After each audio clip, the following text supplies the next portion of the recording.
नीतीश कुमार फिर बनेंगे CM. NDA को 121-141 सीटें, आरजेडी सबसे बड़ी पार्टी। राजधानी लाल किला के पास एक कार धमाके में अब तक कम से कम 12 लोगों की मौत हुई और कई घायल हैं। घटना के बाद राजधानी में हाई अलर्ट जारी कर दिया गया है। एनआईए ने मामले की जांच अपने हाथ में ले ली है।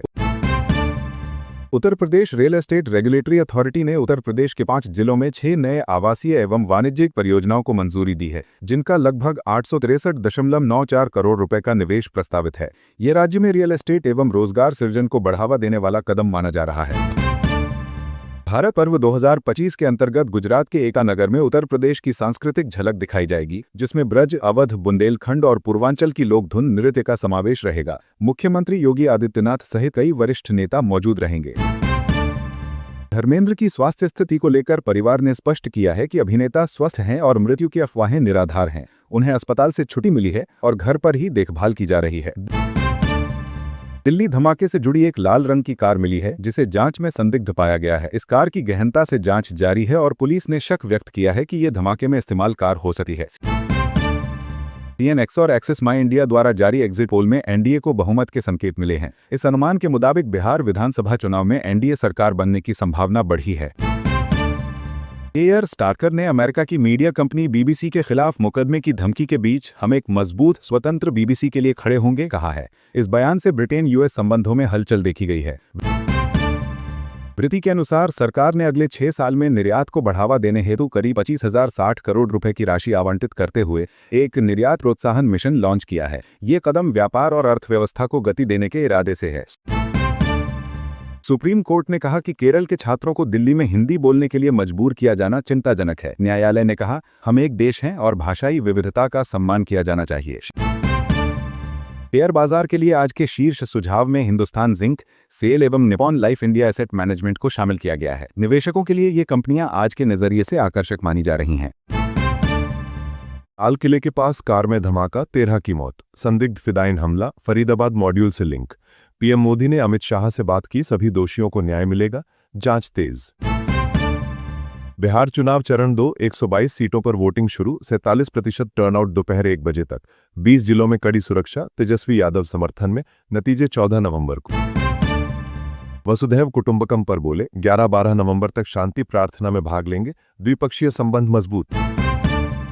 AQI 400+ पार, ग्रैप 3 लागू, मेट्रो ने 60 अतिरिक्त ट्रेनें शुरू की। कई इलाके रेड जोन में, स्वास्थ्य विशेषज्ञों ने सतर्कता बरतने की सलाह दी। जजों पर स्कैंडलस आरोपों पर कोर्ट सख्त, न्यायिक प्रक्रिया पर असर, वकीलों को चेतावनी। महिला आरक्षण पर भी टिप्पणी। नई ट्रेन का व्यावसायिक संचालन आज से, स्टॉपेज टाइम टेबल जारी, यात्रियों के लिए सुविधा बढ़ेगी। अमेरिकी राष्ट्रपति ने आर्थिक और सुरक्षा संबंध मजबूत करने का ऐलान, ऊर्जा निर्यात बढ़ेगा, निवेश को बढ़ावा। जनवरी सितंबर में 41,242 करोड़ रुपए इक्विटी में बाजार में विश्वास बढ़ा, लॉन्ग टर्म आउटलुक सकारात्मक। बीजापुर जिले के नेशनल पार्क क्षेत्र में सुबह 10 बजे से सुरक्षा बलों और माओवादियों के बीच रुक कर मुठभेड़ हुई। जानकारी के अनुसार अब तक 6 माओवादियों के शव बरामद किए गए हैं। फरीदाबाद मॉड्यूल से जुड़े आरोपी डॉक्टर उमर के रूप में हुई है। जांच में पता लगा कि वही कार को चला रहा था। हालांकि मृतक की पहचान डीएनए परीक्षण के बाद ही पुष्टि की जाएगी। उत्तरी दिल्ली के पुलिस उपायुक्त राजा बंटिया ने पत्रकारों से बात करते हुए कहा कि अभी तक जांच जारी है। बिहार विधानसभा चुनाव 2025 के बाद एग्जिट पोल के नतीजे आ गए हैं। ज्यादातर एग्जिट पोल में एनडीए गठबंधन को बहुमत मिलने का अनुमान है, जिसका नेतृत्व नीतीश कुमार कर रहे हैं। महागठबंधन को किसी भी एग्जिट पोल में बहुमत नहीं मिल रही है। प्रशांत किशोर की जन स्वराज पार्टी का प्रदर्शन भी अच्छा नहीं दिख रहा है। विभिन्न एग्जिट पोल एनडीए को स्पष्ट बढ़त दिखा रहे हैं। दिल्ली ब्लास्ट के तार अब फरीदाबाद की यूनिवर्सिटी अल फलाह से भी जोड़े जा रहे हैं। इस यूनिवर्सिटी में कुछ छात्रों व प्रोफेसर से पूछताछ भी की गई है। ऐसे में आइए जानते हैं कि कॉलेज की स्थापना कब हुई और कॉलेज में कौन कौन से कोर्स संचालित किए जाते हैं। केंद्रीय गृह मंत्री अमित शाह ने लाल किले के पास हुए विस्फोट की घटना के मद्देनजर मंगलवार को राष्ट्रीय राजधानी एवं देश के अन्य हिस्सों में सुरक्षा स्थिति की समीक्षा की। दिग्गज अभिनेता धर्मेंद्र इस वक्त अस्पताल में भर्ती हैं और उनका लगातार इलाज चल रहा है। ब्रीच कैंडी अस्पताल में धर्मेंद्र हैं और उनका पूरा परिवार उनके साथ है। हेमा मालिनी के अलावा उनके बेटे सनी देओल और बॉबी देओल को भी हाल ही में अस्पताल के बाहर देखा गया। अब धर्मेंद्र की हेल्थ पर बड़ा अपडेट आया है। जम्मू कश्मीर में अल-कायदा से जुड़े आतंकवादी संगठन अंसार गज़वतुल हिंद AGUH के फिर से सक्रिय होने की आशंका है। सुरक्षा बलों ने 2 डॉक्टरों समेत 7 लोगों को गिरफ्तार किया है और 2900 किलोग्राम आईईडी बरामद किया है। जांच में विदेशी संपर्क भी मिले हैं, जिससे सुरक्षा एजेंसियां सतर्क हैं। यूपी के 2.88 करोड़ किसान प्रधानमंत्री किसान सम्मान निधि की अगली किश्त से हो सकते हैं वंचित, ये है बड़ी वजह।